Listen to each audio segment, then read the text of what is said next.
Chideva dehastu chideva lokash chideva bhutani chidendriyani karta chidanta karanam chideva chideva sarvam paramartha rupam chideva dehastu chideva lokash chideva bhutani chidendriyani karta chidanta karanam chideva chideva sarvam paramartha rupam.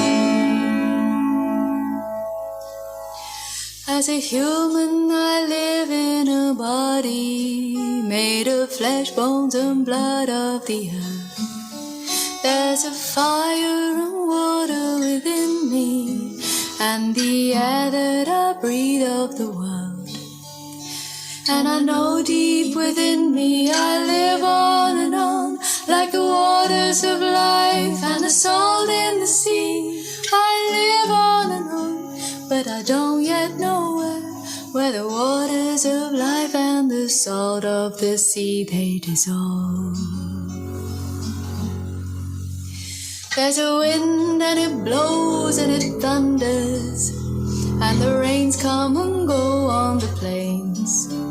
Once I saw you there standing before me, and now I am here all alone.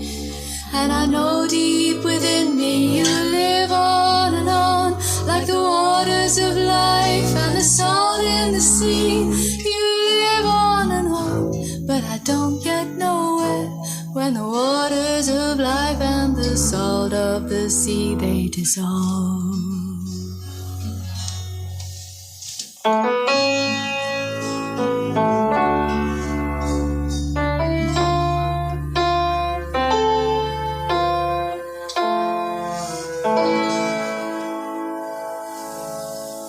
When I die while you're alive, where am I? When I die while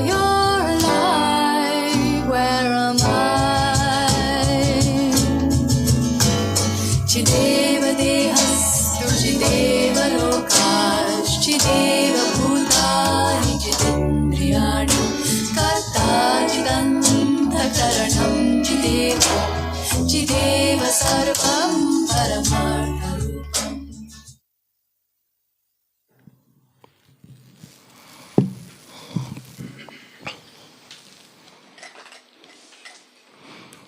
Om Shanti.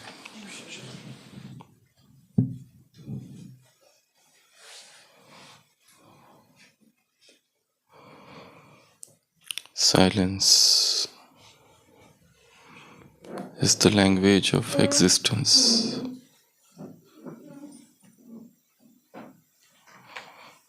Words are secondary.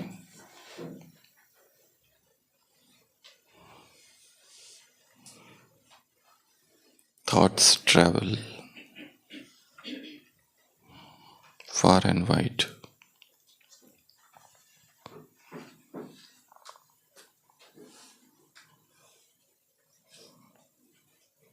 The vibrations know no barrier. They travel unobstructed.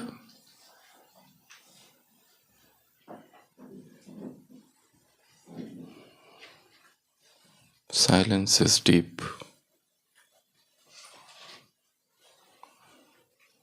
Words are superficial.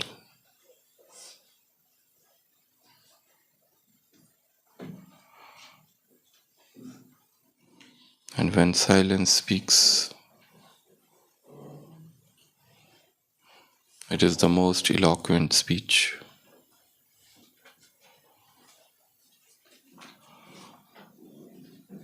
The fluency of silence outsmarts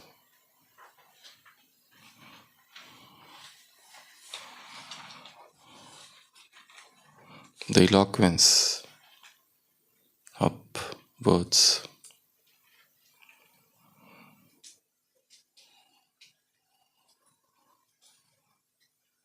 The existence is silence.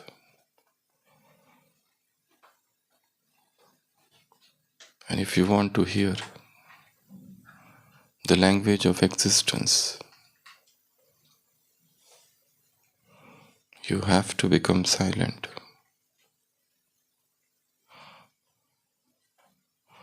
Silence is the language of the soul. Silence is the language of divinity.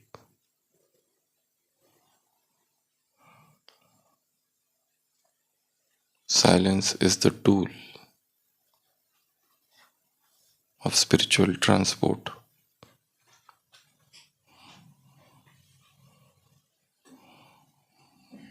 God speaks, but his speech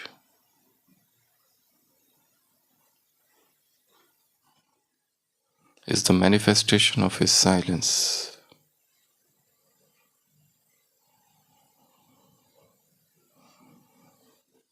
His speech, his Murli, is the manifestation of the ocean of silence. It is the silence which is taking the forms of words.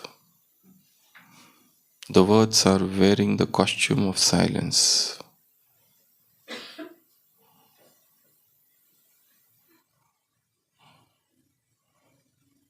And that's why they sparkle with such luminosity that its radiance fills the soul and ignites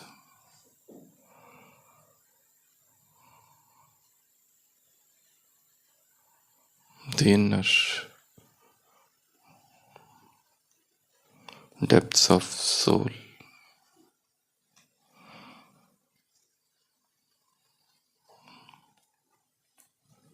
This is the divine garden, Baba said, and every flower is unique.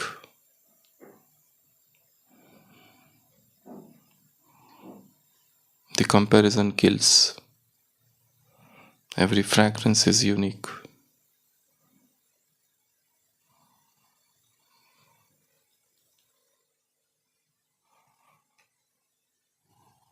The rose has a peculiar smell and beauty,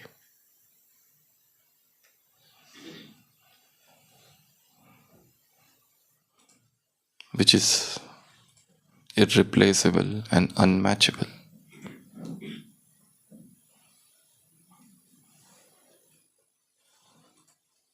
Let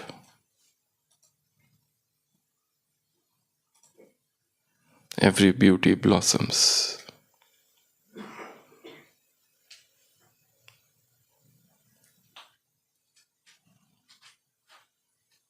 But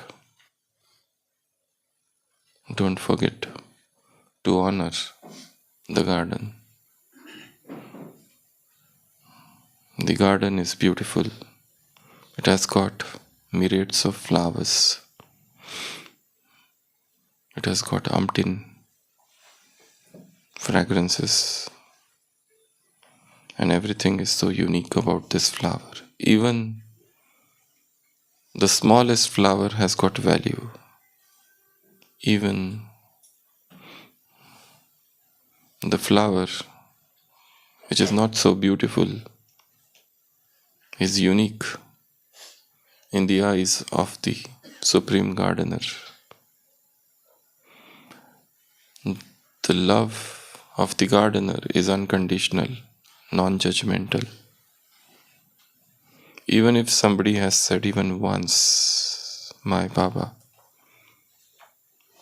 he gets everything.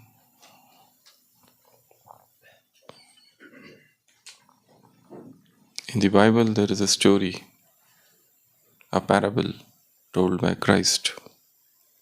He says there is a landlord and he has a work to do in the field. And some laborers, some workers came in the morning and they started working. Some of the workers joined in the afternoon and some workers came in the evening. So 3 groups of workers. The first group joining in the morning, the second group joining in the afternoon, and the third group joining in the evening. When the work was done, the landlord, the master, gave them payment. But he paid everyone equal. The workers who came in the morning protested. Why is it that we are working since morning and you are paying us the same amount as you are giving to those who have come in the afternoon or evening? Those who came in the afternoon, they said, how come that we are working since afternoon and you are giving the same payment to those who came in the evening? Why this impartiality? The master said, it has nothing to do who has come when. I give, not looking at you. I give because I have in abundance. I give out of abundance. I give of my free will. For me, all are same, no matter at what step you stepped in. So also here, no matter who has come when, that doesn't matter. The ocean is full.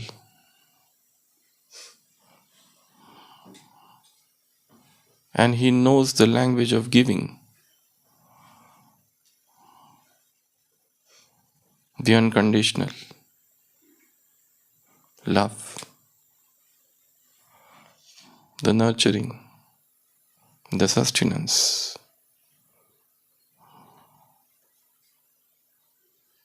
To everyone. He gives out of abundance. He gives out of his pure, selfless desire to give. Because he doesn't do anything, he doesn't know anything except giving. He doesn't know anything except love. And his love is unmatched. Beyond this world.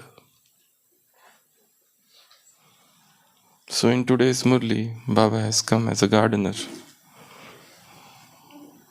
The divine is proud of his garden. And every flower is so unique, so beautiful. And Baba has come up with an invitation to the subtle world.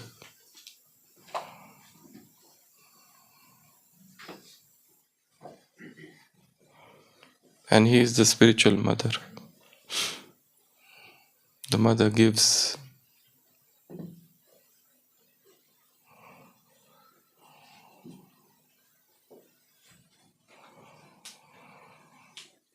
thoughts and vibrations are one.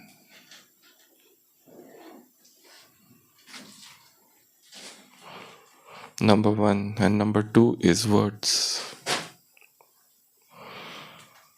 So he gives spiritual sustenance. Brahma is the spiritual mother. He sustains. His nurturing is so unique. He's inviting, come. Where? To the ocean to the shore of the ocean of knowledge. Don't go to that ocean. Come here. Here you will have sun rays. Here you will have moon rays. Here you will have playthings, and here you will have picnic. So it's an invitation for the spiritual picnic from the divine.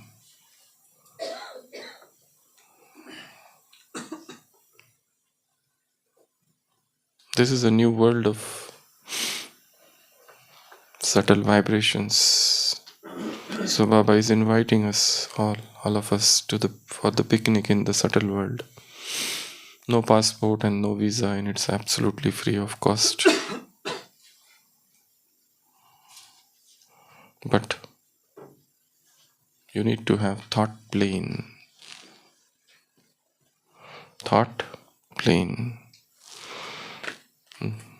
Thought flight. Where the switch is thought. And it should have double refined petrol. Nirakar and Sakar. Intoxication of the formless. I am the soul, the child of the Supreme. This intoxication. And second, all relationships with one in the Sakar form.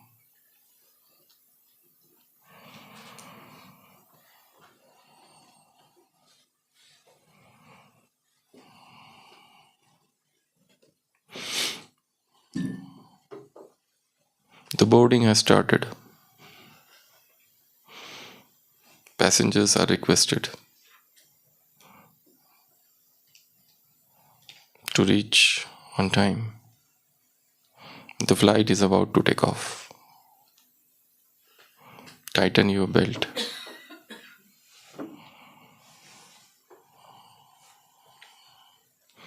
But if there is a doubt in the heart, the flight might crash.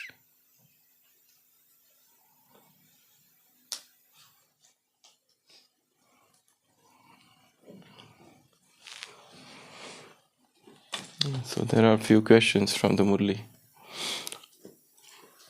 Children, spiritual parenting. What aspects of children do parents nurture? How do parents nurture their children? They fulfill their wishes. They provide them gross. They fulfill their gross needs. They provide them education. They provide them moral education.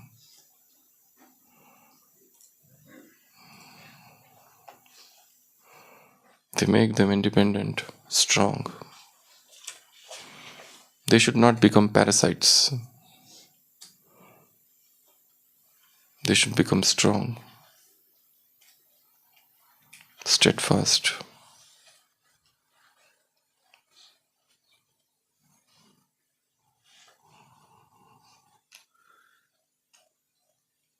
Think of that spiritual parenting. The second is, in what way Bap Dada nurtures us with spiritual energies, with subtle vibrations, with his silence,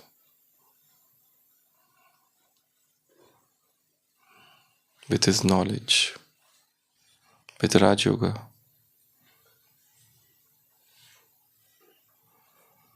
So think of the ways Bap Dada is nurturing me. How is my spiritual sustenance going on? And the third question is, in what way is special care provided in Madhuban, Khatri? You can think of everything, right from accommodation to food, to transport,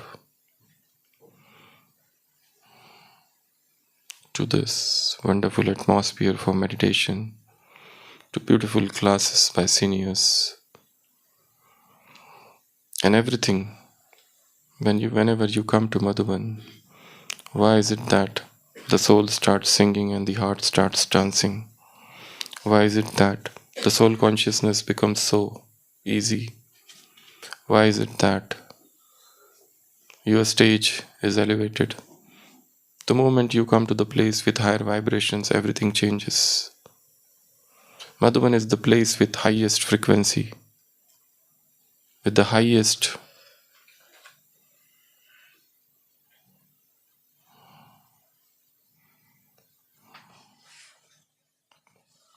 octane silence,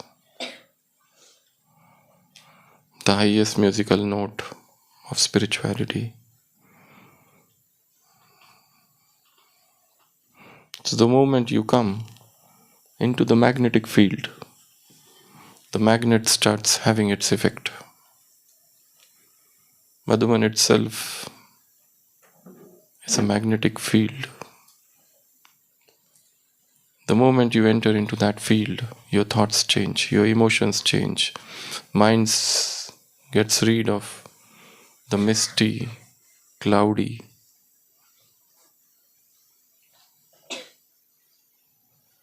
confusion.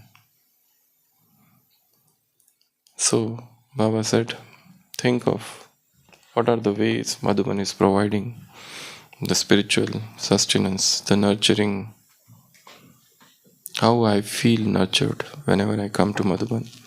So these are the three questions. You can plan a spiritual picnic. The picnic is in the subtle world.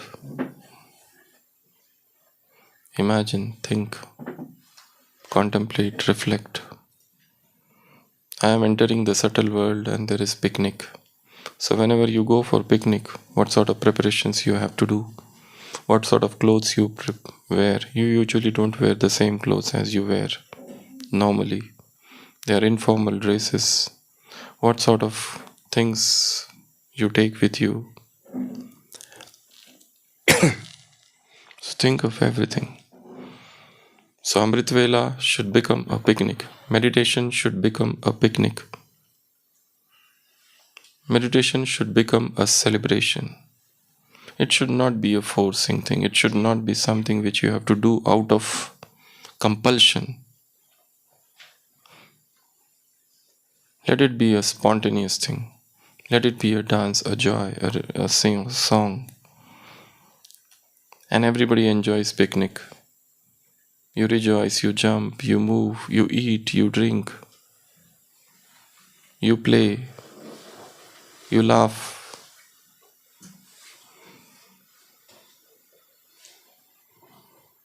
And you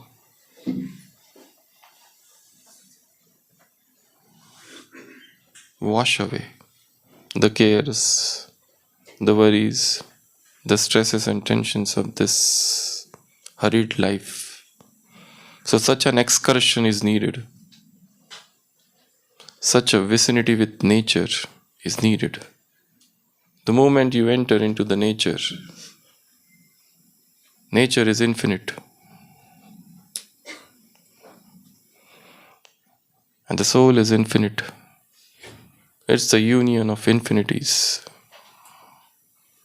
The finite is lost, and the infinite takes over. So have fun. Everything should become a fun. Everything should become entertainment. Everything should become joy. Reading Murli, doing yoga, your karma, everything. If it is not becoming so, then everything will be a burden. Life is a cosmic joke. Laugh it off. Things come, things go. You move on. You don't have to wait. You don't have to cry. You don't have to repent. Whatever has happened has happened. Today is the new day. Today is the new beginning. A new sunrise. The new ray of light. The new hope. The new routine. The new Murli. The new Amritvela. The new relationships. The new vision. New vritti. New picnic. Everything new. Let spiritual newness be the first chapter of this day. You can create affirmations from this Murli. I am a fragrant flower. So rejoice. So Baba never wants us to make efforts. The entire Purusharth is about effortlessness. The entire Purusharth is about celebration. Every day is a festival. So jump, rejoice, sing, dance, move, enjoy the picnic. The show has already been started. Om Shanti.